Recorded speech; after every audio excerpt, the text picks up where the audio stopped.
Quando você ouve o termo planejamento familiar, qual é a primeira coisa que vem na sua cabeça? Deixa eu adivinhar. Você deve imaginar aquele casal que se senta tranquilamente e aí começa a planejar a vida familiar. Começam a pensar nos filhos, quantos vão ter, quantos não vão ter, quando eles vão espaçar os filhos. Ou aquele casal que já tem 1 ou 2 filhos, eles param e se perguntam, poxa, será que nós vamos ter mais um? Será que dá para ter mais um? Será que é hora de espaçar? Será que é hora de ter um filho? Tudo isso é muito saudável, normal e necessário na vida de um casal. Ninguém tem mais competência e autoridade para decidir o momento de ter ou não um filho do que o próprio casal. Só que a gente precisa tomar cuidado com esse termo planejamento familiar.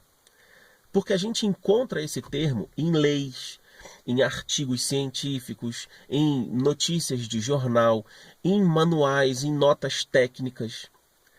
Só que, assim como outros termos como direitos humanos, direitos sexuais, direitos reprodutivos, liberdade reprodutiva, o termo planejamento familiar, ele não quer dizer aquilo que ele parece significar. Existe por trás desse termo uma intenção. Existe por trás desse termo uma estratégia que eu vou explicar para você qual é. Mais ou menos no meio do século passado, lá em 1950, as grandes fundações internacionais, os seus fundadores e os seus órgãos espalhados pelo mundo, estavam numa grande política de promoção da redução demográfica dos países em desenvolvimento, principalmente na Ásia, na África e na América Latina. As razões disso você pode encontrar numa série de vídeos que eu fiz aqui no canal chamado As Estratégias pró-aborto no Brasil. O fato é que eles queriam de qualquer jeito reduzir o crescimento demográfico nesses países.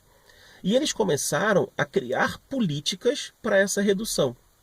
E essas políticas eles chamaram de políticas de promoção de planejamento familiar. E o que isso quer dizer? Planejamento familiar, na linguagem que você encontra nos livros, nos artigos científicos, nos manuais técnicos do Ministério da Saúde, nas notícias de jornal, nas leis, é uma promoção da contracepção. Então, esse termo planejamento familiar, ele foi pensado para que haja uma política mundial de promoção de métodos contraceptivos e aborto em países e locais específicos de interesse deles. Então começou uma grande empreitada mundial para que os países em desenvolvimento sofram uma pressão externa para que hajam políticas de planejamento familiar.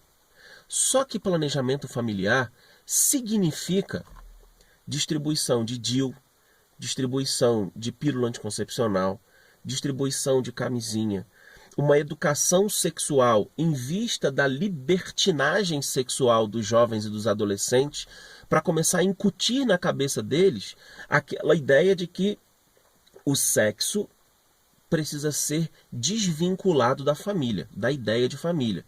Ele precisa ser uma atividade de lazer. E sendo uma atividade de lazer, ele precisa ser protegido das suas consequências. E qual é a consequência lógica da relação sexual? A chegada de um novo filho. Então, começa a haver uma educação sexual e uma política de planejamento familiar, que essa política quer dizer uma corrida contraceptiva, para a promoção de uma mentalidade contraceptiva. Exemplo disso, eu peguei um manual técnico do Ministério da Saúde que fala justamente da assistência ao planejamento familiar que as famílias precisam ter. Sabe sobre o que trata esse manual? Sobre a assistência à anticoncepção. Na verdade, o manual tem como título a assistência em planejamento familiar, mas na verdade ele é dividido em 2 partes, em que uma parte o título é assistência à contracepção e que tem 12 itens, e uma segunda parte, que tem 3 itens, que fala da assistência à infertilidade do casal. O manual quase que inteiro trata da assistência à contracepção. Ele ensina métodos comportamentais, método de barreira, anticoncepção hormonal, o uso de dispositivo intrauterino, esterilização, a contracepção pós-parto e pós-aborto, a contracepção na menopausa, a contracepção associado ao HIV, a contracepção de emergência. Na verdade, é uma cartilha de educação para a contracepção e não de um verdadeiro planejamento familiar. Na verdade, essa cartilha aqui, ela é o grande exemplo do que essa política internacional de interferência dessas grandes fundações aqui no nosso país quer promover no seio das famílias. Quando eles falam em direitos reprodutivos, direitos sexuais e de gerar nos casais uma mentalidade de cada vez ter menos filhos, isso é a qualquer custo. E o objetivo final é promover o aborto legal, porque isso serve a eles. Para eles, a técnica mais eficaz de contracepção é o aborto, porque ela é 100% eficaz.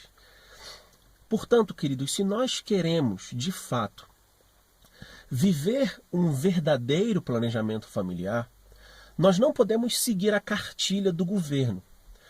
Nós precisamos seguir a cartilha da família. Entender o que é a família, entender o que é o sexo, o que é o matrimônio e o que é a família.